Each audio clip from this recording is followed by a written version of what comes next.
So good morning, everyone. First, I would like to thank the organizers for inviting me to give this talk to you. The title of my talk is Room Temperature Spin Filtering in a Metallopeptide, but I want you to focus in the lower part of the slide, where it's towards molecular MEMRISTIVITY. That is the objective of what I'm trying to find. So, well, let's see how these two fields, this MEMRISTOR thing and the spin filtering, had to deal one with the other, and see if we can find that with metallopeptides. For those of you who doesn't know me, I work in the ICMOL, in the Park Scientific of the University of Valencia. And this is the group of theoreticians that we work there, especially Silvia Jimenez and Mehdi Yaguti are the two persons that are working more with me in this MEMRISTOR neuromorphic computing part. So just an introduction to my career. I started in 2006, just working in some kind of bipronic coupling about this, some kind of complexes that also presented Jaume Beciana in the first day. And then I was working mostly in the theoretical determination of magnetic coupling in metallocomplexes, also single ion magnets and mixed valence complexes based on polyoxometallates. Then I got a postdoc in the group of Professor Stefano Sanvito in the Trinity College in Dublin, where I learned about the transport properties of magnetic materials, and I was more related to spintronics. Now, in the last year, I have focused in this new project, coming back again to Valencia, more related to build nanomemristors with molecular materials. Well, but this point, this memristor thing, I would like to introduce you this topic because it has been shown here just slightly, and I would like to explain it a bit better as much as I can. And for that, as I'm a theoretician, I thought maybe I can explain it with some equations. But then I say, okay, it's the last day, maybe it's not the best moment to put some equations here. So then say, okay, but I'm also a chemist, so I can put some chemical structures there, and they are so nice. But most of you are not also chemists, so maybe it's not also a good idea. So I decided just to tell a story of revolutions. So we have 4 important technological revolutions in the history. The first one is related to mechanization. Then we moved to mass production in the factories. The one we are closer is the automated production and computers, all the stuff that was done in the mid of the past century. And today we are facing a new industrial revolution. That is the new technologies, and it's mostly related to global communication, like Internet of Things, artificial intelligence, big data, and so on. And that is a critical point that we will not be able to go away from it. It's something that will happen. What does that mean? That everything is going to be connected. Now, as you can see with your mobile phone, you can control everything at home. You can turn off your TV or just activate your cameras or whatever. You can put the conditioner there and be in a good condition after just before you arrive home. So everything is connected, and that generates a huge amount of information that needs to be organized. With that, this is just what we call Internet of Things and big data. It's very, very important that this information is also related with social networks, but especially with artificial intelligence. For example, all the topics in pattern recognition have been very used also for some kind of military objectives.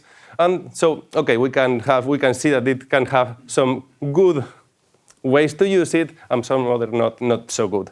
But everything will vanish if we are not able to overcome a problem that is called the von Neumann bottleneck.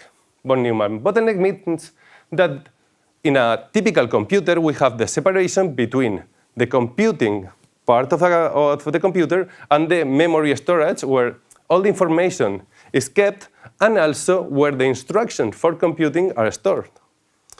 So we need to be communicating with between the computing unit and the storage unit again and again, and that is super consuming. Just to make an example, imagine that each time that Beethoven wants to play his piano, he has to look at his score, if he cannot remember it. And if one is separated from the other 100 meters, imagine how slow can that be. And that is what happens in our computers. They are super slow due to this restriction. But there's a way to overcome this. And we was just putting our sight into biology. The most advanced computer we have up to now is our brain. Our brain is very low consuming in terms of energy, but it's also super efficient while dealing with this huge amount of information. For example, pattern recognition. The human brain is able to recognize a familiar face when it's embedded in a lot of other faces, and it can done it with super efficiency. It can be done in a lower time than any other computer.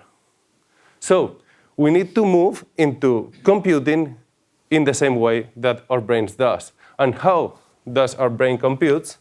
With neurons. And this is a biological neuron that is running beyond von Neumann, because you don't have the computing part and the storage part. Everything is in the same place. In our neurons, the computing part and the storage of memory is in the same element. So how does a neuron work? It's quite easy. The neuron has mainly three parts. I will use this, the axon, which is this long part of the neuron that communicates one neuron with the other one. The dendrites, that is where the axon is going to communicate, and the body of the cell. And then what happens, I have a video with a human brain. You can see here our neurons that are putting some electrical impulse between them. And what happens is that we have some going back and forth of these ions that are the ones who are moving the electrical impulse through our brain. But why is a neuron firing is a term of neurotransmitters. We will see that just now. In the interface between the axon and the dendrites, we have these neurotransmitters that are going to be accumulated up to a level. When the concentration of these neurotransmitters are high enough to push the electrical impulse, our neuron is going to fire to the next one. You can see, then pop, it's firing. Okay. This is biological neuron, but how does an artificial neuron works? For that, I will need to explain a very small mathematical model that is this one. This is a perceptron, and it's the basic unit of an artificial neural network. It's based in basically one input. You have this three input part, in this case is three inputs, 1, 2, 3, and each of them is weighted by a particular value here. And what your neuron does is just perform the sum of its input plus its weight. With that, we obtain a number. With this function, we obtain a number, and this number is compared with a certain threshold.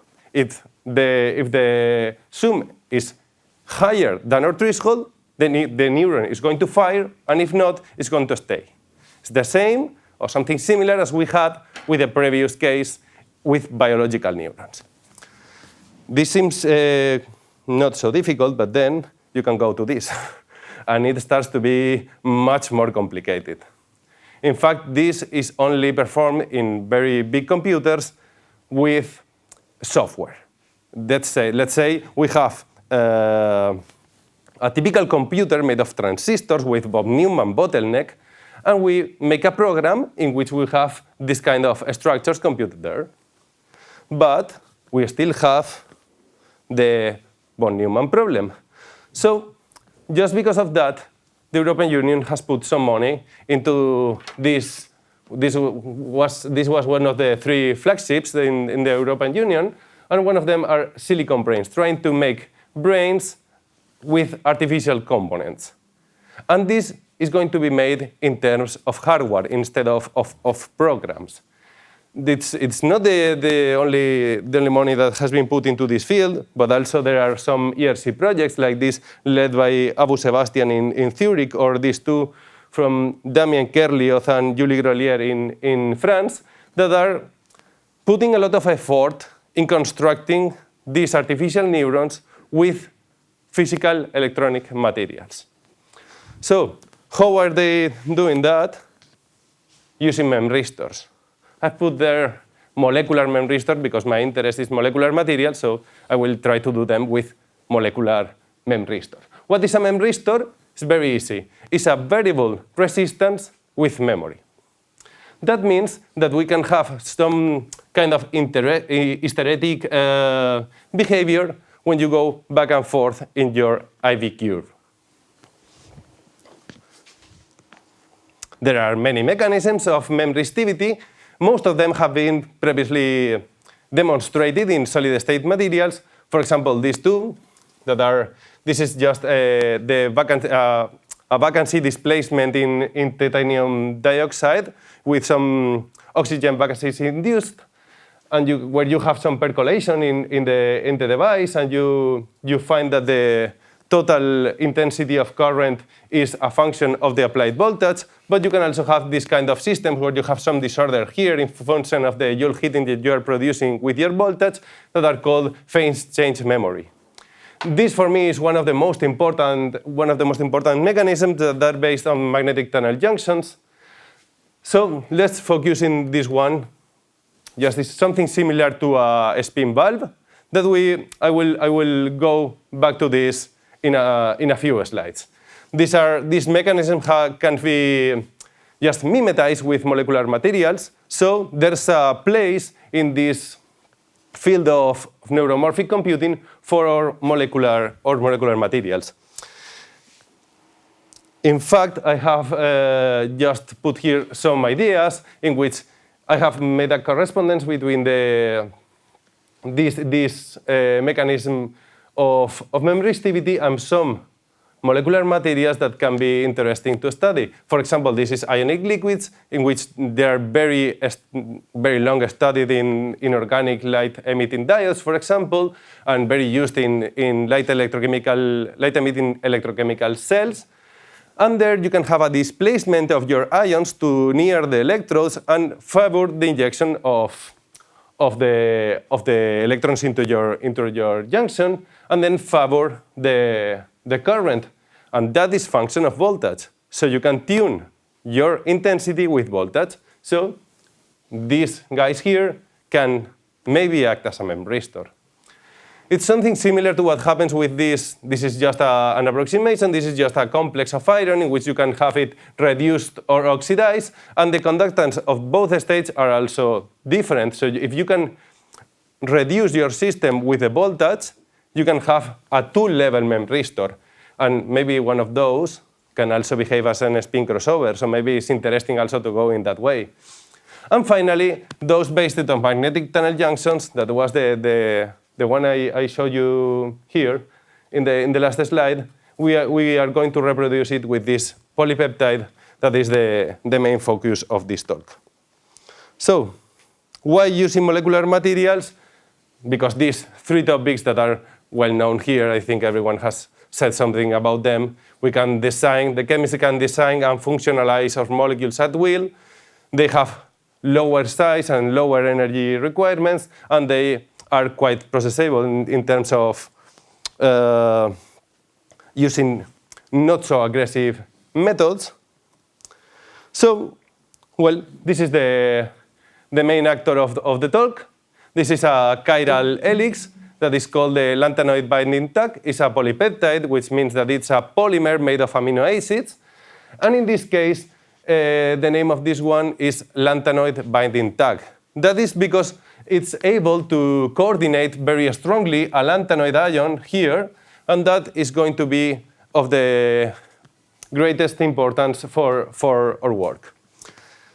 We have done some experiments in the Institute of Molecular Science in Valencia, and experimentally what they have done is form sums with this molecule over a gold surface, and we have determined this cis effect. I will explain what is the cis effect a bit better later, but I'm mostly into the theoretical part. So what we have done is study the transport properties of this complex by standard non-equilibrium green function calculations, but then we are also starting to give some insights about what is the effect or how can we calculate the cis effect in this kind of systems in a strong collaboration with Professor Ben Powell in Australia.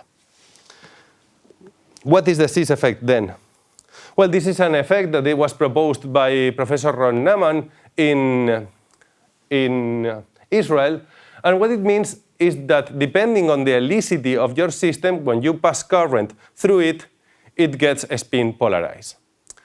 What it means is that if you have left-handed or right-handed, as is our case, in our case we are right-handed, we have a right-handed helix. So when we pass current through our molecule, it will get polarized in the contrary direction of the movement of the electron. So this has been proved with, for example, DNA and longer or shorter chains, and it seems to be experimentally well-defined, but there's a lack of knowledge about how is really this working. It's not really clear what is the final, what is the reason of why the chiral helices are filtering our spin.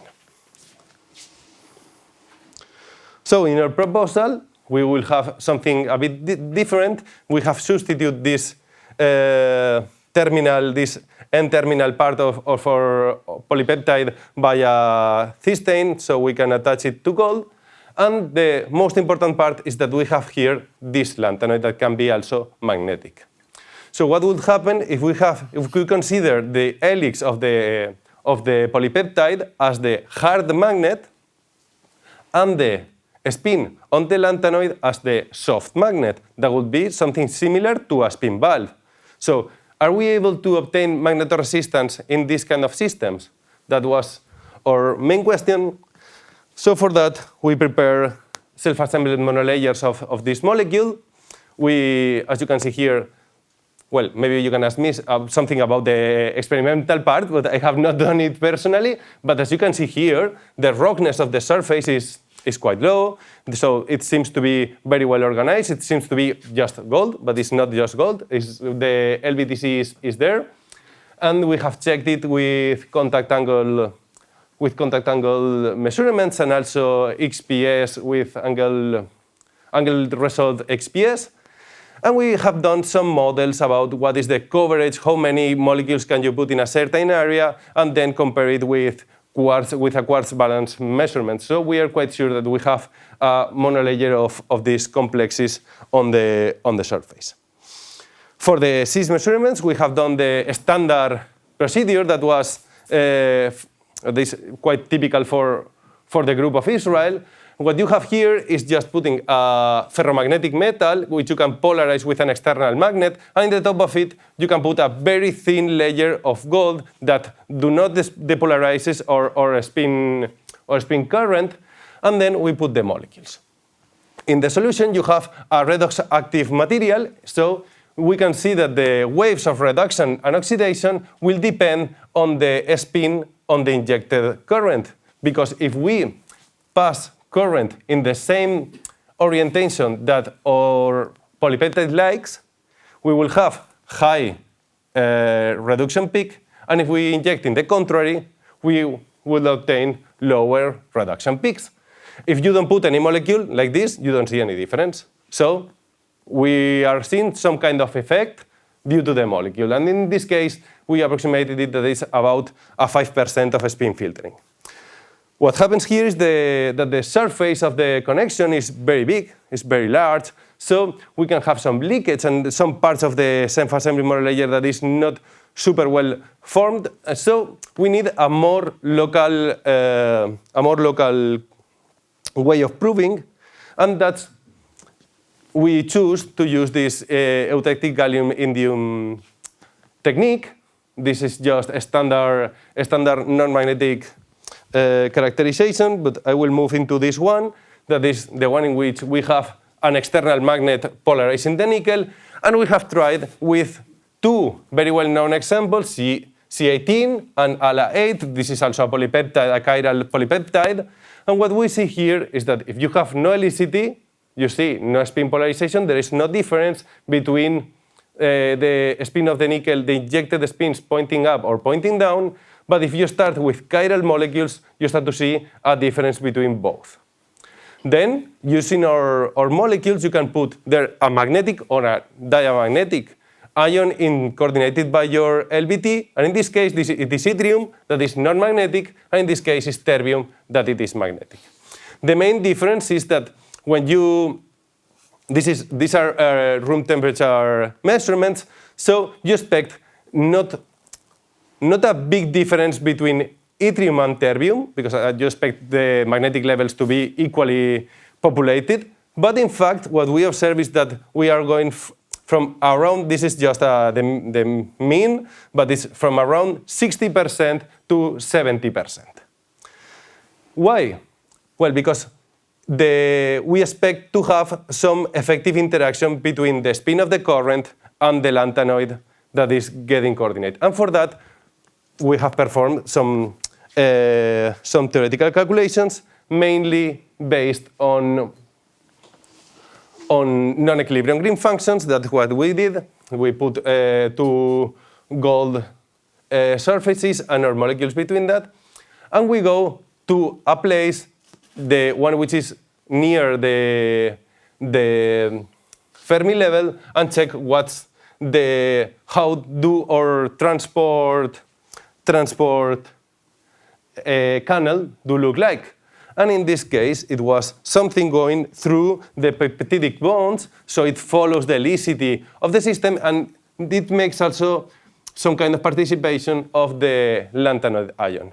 We are also actually performing DFT calculations about trying to measure what's the effective magnetic coupling between an electron that will be around here and the lanthanoid, and it is about tens of centimeters -1, which is quite high for being a lanthanoid, in fact. So what does it have to do with a MEMRISTOR? This is the idea. If we go to very slow pulse measurements going back and forth, and you let your lanthanoid to relax, what you will have is that you're injecting a spin polarized current, and you polarize your lanthanoid, and then when you go back, you polarize the contrary spin direction, and the lanthanoid will also get polarized. If it is slow enough, the lanthanoid will always follow the direction of the current. Will be no problem. But if you go very fast in these measurements, what you have is that you can freeze the inversion of the lanthanoid in applying this AC. You can cut your terbium in intermediate states where it has not enough time to turn completely, and that makes that your current will be function of this AC voltage you are applying. And that is a characteristic of you have something that can behave memristively. So the points that you have to take home is that we have this kind of systems from the point of view of the theory. That is the only thing I would like to transmit here, is just that we have done some transport calculation, and we have an effective interaction between the current that is getting spin polarized because of the cis effect and the lanthanoid ion. And also, since the total magnetic polarization is affecting to the resistance of our device, this previous voltage history is making the current to vary. And this is a characteristic of a MEMRISTOR. But now we have a problem. We want to perform more elaborate measurements in our system, so we are now looking for some group that is interested in this kind of molecules and wants to go a step further in determining what are the properties of, if we can see more finely and experimentally what is the membristic behavior of our polypeptide.